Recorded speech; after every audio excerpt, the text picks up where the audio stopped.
It does not work like that, okay? Get over it. It doesn't work like that. The way it works is when you're fully healed, you go do your thing, and when I'm fully healed, I'll go do my thing, and that's end of story. Simple as that. First and foremost, we are not together. You are not willing to work on it. I'm not willing to work on it. What makes you think I need to respect you during that time? What gives you that right in my life for me to give that to you when you don't even want to be with me? You're nobody now. You're just an ex now.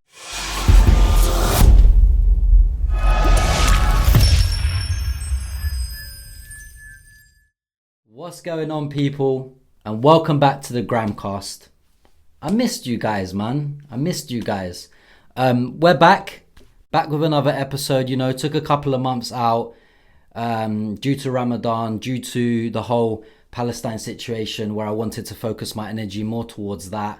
It's still free Palestine, of course, but I'm back to making content. I got a lot of things happening. I got a lot of good features that I'm working on. So keep pushing the message out there, guys. Hit that subscribe button. Again, a lot of my viewers, a lot of the views that I'm getting, the people aren't subscribed. So just hit that subscribe button, share it to all your people. Let's get to 1,000 subs. So let's get into this video. I watched a video on YouTube by Matthew Hussey, and he was at what looked like a seminar, and a gentleman stood up and he said, like what you do, all these things, yada, yada, yada. But I need to know where I stand with this particular topic. I was with a girl for 4 or 5 years and she moved on with another guy after 3-4 months. So today's topic is my ex moved on too fast. We're going to go into a bit of stuff about the concept of the rebound.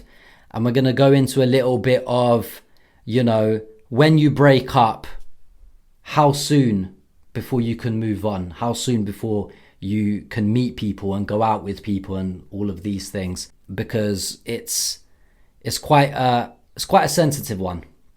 So one thing I would say to people is, you're with someone for 4, 5, 6 years, whatever the case may be, right?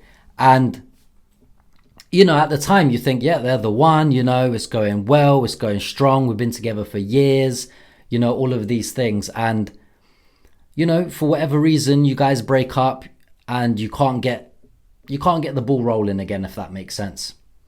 Now, there are many reasons why people move on really fast with somebody else. Some people, they're just not used to being alone. They always need someone in their life to feel emotionally fulfilled, or so they think they are emotionally fulfilled. But they feel like, I need someone in my life constantly because I can't be alone. And there's a lot of that's happening out there. It always has. It's not something that's new. But what I would say is, when that happens, what it tends to do is, obviously it makes you upset of the person that's on the receiving end. It makes you doubt yourself. It makes you feel like, wow, like they're able to do that so soon after we've broken up. You start doubting whether the things that they used to say to you are even real. Because if we were together for that long and you're able to move on so fast with someone else when we've just broken up, I'm starting to doubt everything you've said. I'm starting to doubt everything you said you felt for me. I'm starting to doubt the intentions that you had for me. I'm starting to think it's me that's the problem. All these things. And one thing I can say, the strike rate of successful rebounds is very, very low. Generally very, very low. It's rare that someone will break up with you and then small amount of time later, they're not even fully over you and they're already with somebody else. Very unlikely that they end up with that person. And the reason for that is because people try to get with someone else to try and forget about you. And that's where the problem is, because that isn't gonna work. First of all, it's very unfair to burden someone else who is completely fresh in your life with your problems, with your issues, during your healing process. Now they've got to deal with some of these issues that they shouldn't have to, because you haven't allowed yourself the appropriate amount of time to heal yourself and recover and forget about that person within that context. So now they, a lot of the time, have to take on this baggage. So I always advise against that. I always say, put yourself in a situation where you are recovered from your ex, recovered from the situation, recovered from what happened. Then you can move on with somebody else, because it's better that way for yourself, let alone for the other person that you're now trying to get with. So that's the best thing to do, in my opinion. Get yourself sorted emotionally, mentally, then no problem. Go and look for somebody else. It's not an issue. And the truth of the matter is that you two can't be for each other, and you aren't for each other if you are going out finding other people. Because two people can only really be for each other if they choose each other. But now that we've broken up and you've chosen to go that direction, that's now your life. That's the road that you've taken. That's the road that you've chosen. I can't be for you if you've turned your back on us, and vice versa. Or if we've turned our back on each other and are both doing our own thing. It's like, how are you ever going to be with each other when stuff like that is happening? You need to focus on working on things with each other if you really want it to happen. Okay, you've broken up. That's nothing new. People break up all the time and get back together. They sit, they talk, they swallow their pride, and they say, look, this is how it's made me feel. This is the issue. We need to communicate it, blah, blah, blah, blah, blah. And then you come to an agreement, and then you see whether you can make it happen. But if you two are going away, living your separate lives with other people and going on dates and etc., how can you possibly be for each other? Where it gets a little bit sticky or sensitive, if you like, is if, for instance, I'm with a girl now and we've broken up and she's or he's already moved on. So say, let's use me for an example. I've broken up with a girl. Obviously, we're still in love with each other, or so we say. And now she's moved on and she's kind of, seeing other people, going on dates, maybe going to a restaurant, shisha, golf, top golf, whatever it is, right? Now, social media world, internet driven, snap, I'm here, blah, blah, blah, blah, blah. Date night, whatever. Now, the issue with it is that it looks as if you're disrespecting me, because we've just broken up and you're already doing that. And that's not correct. There should be a certain length of time where we let things cool down before we move on and do things. And I've heard this concept on a video. If you two are broken up and you've done everything you possibly can to get back together, or one of you or both of you are not making a concerted effort to get back with each other, that means your heart's not really in it, because you're not showing it through your actions, right? And you're not convincing the other person or convincing each other that you're willing to work on this due to pride, due to whatever the case may be. Normally it's pride. Why should I go do it first? And they did this and he said that and whatever, right? Now, the issue with it, with the concept of it, is this. If I'm in a relationship and, as I said, we haven't done enough, or maybe I made some mistakes and I haven't done enough, or she, whatever the case may be, right?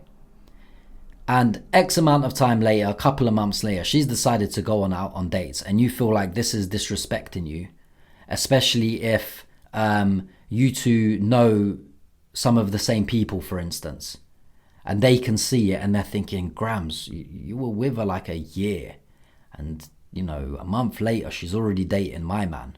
So it makes you look bad as a man, right? It makes you feel a bit like she's disrespecting me in front of people because we were together, we loved each other, or still love each other, and she's going around doing that. Now, what are the rules? Now, what I mean by that is this. If two people break up, they're grieving. Fair enough. They can't get back together. They're not willing to, whatever the case may be. They can't, whatever it is, right? Now, Every person is different. Some people, it takes 8 months to get over someone. Some people, it takes 4 months. Some people, it may take 2 years, right? Everybody is different. Now, the reason I don't agree with the concept, and I don't think it should be practiced, is because if I break up with a girl, or we break up with each other, right? And it takes her 8 months to get over me. At the time, obviously, you're not going to know how long. But let's say, for instance, 5 months later, I'm fully healed, fully recovered. I don't care. I'm going to go and do my thing. Of course, you live your life. That's just a person of the past now, right? But the issue with it is if they're still grieving, because obviously people, as I said, you know, they deal with it differently. Some people, it takes longer. So say 8 months into it, she's still grieving. And after 5 months, I'm already fully healed, ready to go see people. Do I then grieve with her for another 3 months until she's ready? Or do I grieve with her until further notice, until she turns around and says, oh yeah, by the way, yeah, I'm fully healed now, so you can go do your thing. And I was ready 4 months ago. It does not work like that, okay? Get over it. It doesn't work like that. The way it works is when you're fully healed, you go do your thing. And when I'm fully healed, I'll go do my thing. And that's end of story. Simple as that. First and foremost, we are not together. You are not willing to work on it. I'm not willing to work on it. What makes you think I need to respect you during that time? What gives you that right in my life for me to give that to you when you don't even want to be with me? You're nobody now. You're just an ex now.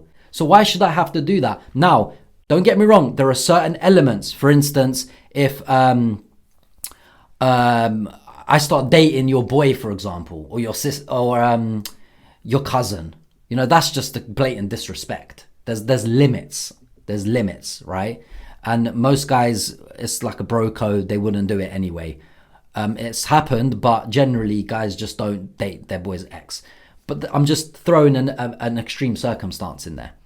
But you're telling me that after 4 months, I'm fully healed. You're not fully healed yet. You're still grieving. And I go into a restaurant and your cousin is there and she messages you and she says, oh, I saw your ex with my man in Hakkasan. You have no right at all, zero right to be messaging that girl and saying you're embarrassing me, you're disrespecting me, we broke up a couple of months ago, my sister just saw you with another guy, and I'm fully healed. I can go do my thing. You're an ex now. Just because you're still crying every single day, that's not my problem. I've healed. I care about myself. But here's where it gets a little bit, and some people might disagree, no problem. This concept was invented by men. It's just as simple as that. This concept was invented by men, and I'll tell you why, right? Because all men care about, and the reason I say men, I don't say we, is because I don't want to be categorized with these people because I'm not like that. So why should I put myself in that box when I'm not like that? Because I've been ridiculed here and there by some people saying you always say men and them, but you don't say we. I'm not them. That's why I don't say we. Let's get that straightforward. Anyways, so it comes to a point where I'm like, it's invented by men. And the reason why is because majority of men, all they give a shit about is perception. What will people think? What will people say? What if somebody sees her? What if somebody sees this person? Yada, yada, yada. It's going to come back to me. It's going to make me look like a mug. It's going to make me look like I didn't pattern things. Blah, blah, blah, blah, blah. Shit, bullshit, nonsense. Right? At the end of the day, you're a grown-ass man. And you should have known that this day will come. And you should have done enough. This is if it's the man, because sometimes it is the girl. The concept is very simple. When I'm ready, I'll do my thing. When you're ready, you do your thing. We don't meet somewhere in the middle. We feel things differently. We recover differently. So the reason I say it's invented by men is because it basically protects their reputation. Protects them as a person. It protects their pride and their honor and all this stuff. You know, it's as simple as that. Because the funny thing is, right, if the man moves on before the woman, right, he's just going to do it as if nothing's happened. He's going to forget his ex's existence completely. You know, yes, she might message him. There are some girls that kick off about it, but generally it's the guy that does it. That's just the truth. It's the guy that does it because you've hurt his pride. You've given his ego a little bit of a kick, and now, you know, he's kicking off about it. At the end of the day, this it's not rocket science. I don't owe you anything. If I'm over you, I'm going to do my thing. But as I said, there are certain issues where you just try to not antagonize the situation. Say, for instance, he owns, I don't know, a pub. Say he owns a pub. Owns the pub. And you go in there with some bloke. It's like, why would you do that? Why? Just go to another pub. Because you know why? Why antagonize the situation?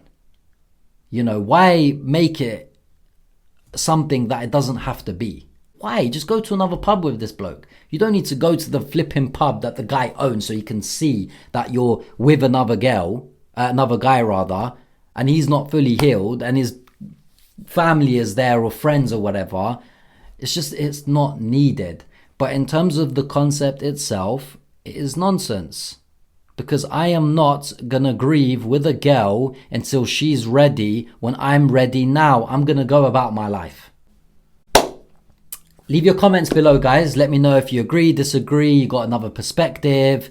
DM me on Instagram, we could discuss it. I'm always willing to learn. I've never claimed I know everything. I'm just a man with an opinion. And yeah, I really, really hope you enjoyed this video. Like I said earlier, please make sure you comment, like, and subscribe. Especially subscribe. Help me get to 1,000 subscribers. And, you know, I'm glad you guys are back. I'm glad I'm back making these videos. There's going to be a lot more, like I said, more public videos. So, you know, keep it tuned, guys. I really hope you enjoyed this video. I really hope everyone learned something from this. As I always say, share it to your people, whoever it is that you think this video might benefit. And yeah, guys, take care.